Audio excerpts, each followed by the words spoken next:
guys, welcome back to the shop. Today, still working on the hot rod, but I do have a stuck bolt that needs tackling. And this time we're going to be working on the engine. I've got a stuck fastener seized into the cylinder head on the passenger side. So let's see if we can get it out. So right there, I've got a piece of exhaust manifold, or the stud from the exhaust manifold seized in there. I don't remember if that was something that I broke when I took the original manifolds off, or if that was already broken. If it was already broken, it could have been that someone just over tightened it, snapped it. If it broke while I was doing anything, it could just be because it's seized in there and I'll have a big problem. But let's hope that we can get it out, and let's try to give it a shot.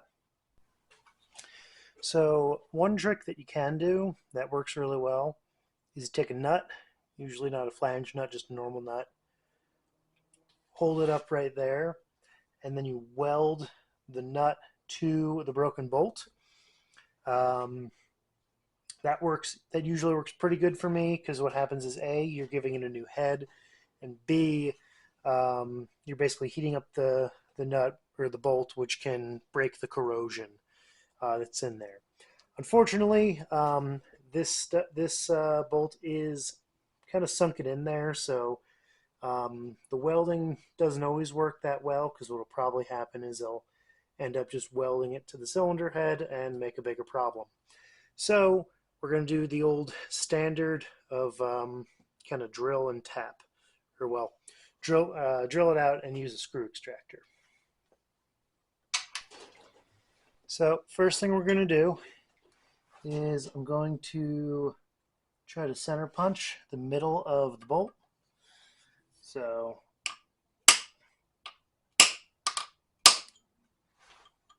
that'll give me, unfortunately there's a shear line right there, right through the middle, so hopefully this stays centered. Now, after I punch that, these guys are left-hand drill bits. I'm gonna just grab kind of one at random and try to hopefully get that to stick in the middle.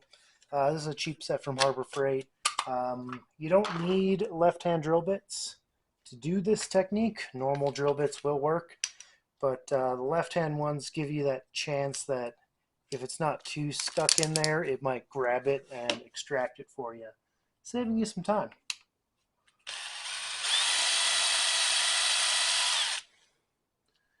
I'm going to try to get that back in the middle.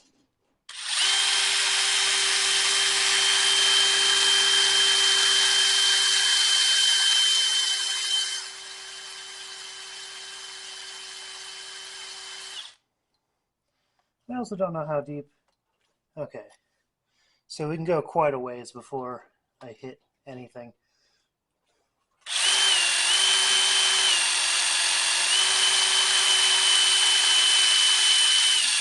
Because the last thing I want to do is drill through the cylinder head. That would be bad. Yeah, I'm about halfway through at least the back of this hole.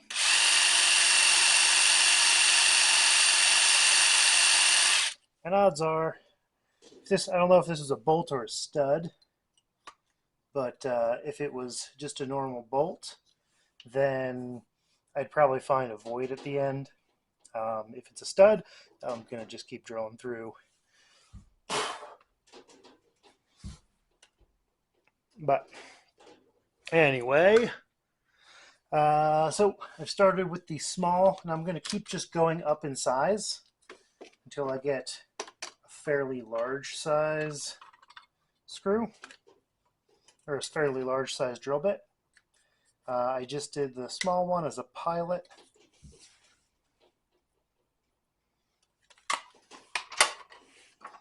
Now we're going to go up a little bit. Yeah.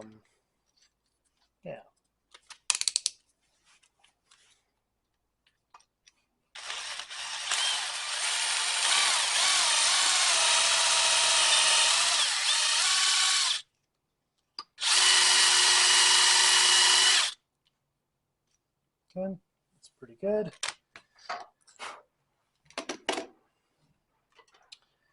Basically what we want to do is have a drill bit drill a hole that's almost the size of the fastener.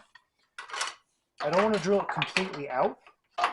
That's going to be emergency plan if I have a big issue, which would be to drill it out and either clean up the threads with a tap or chase it with a helicoil.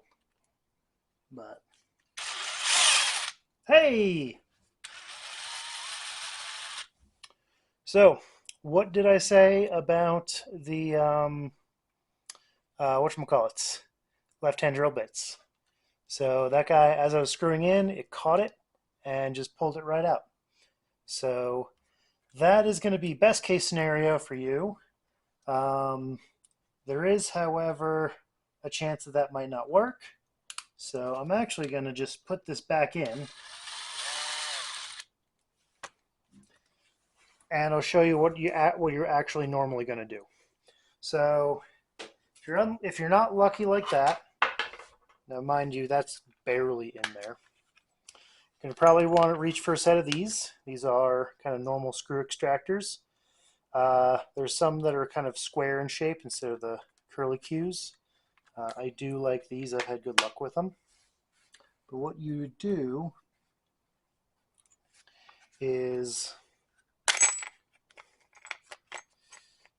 I'm going to go with the size just a little bit smaller because that hole was a little bit smaller.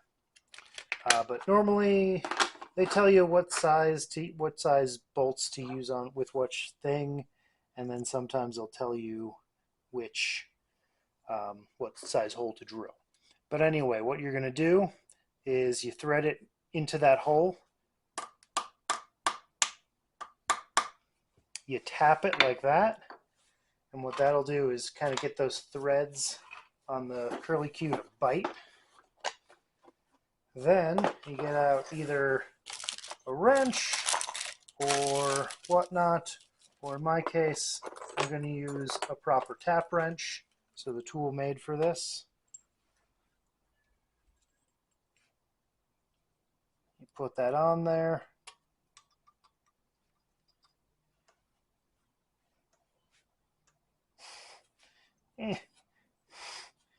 Okay, well, this one's not fitting because it's too big. Let me grab a smaller tap wrench.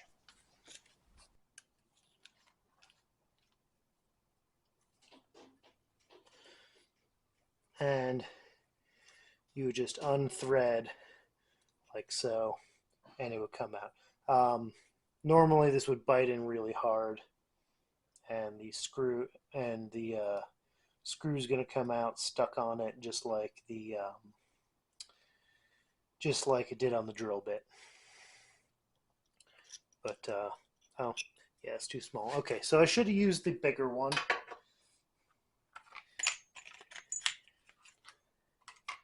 So you'll see right there, that will go into that and then really bite. So you'd extract it and you'd end up with this. And then you're done. Like I said, if that doesn't work, you can, if you're dead center, drill out most of it and then try to clean it out with a tap. Otherwise, get yourself a helicoil kit and drill out the hole and make it a little bit bigger.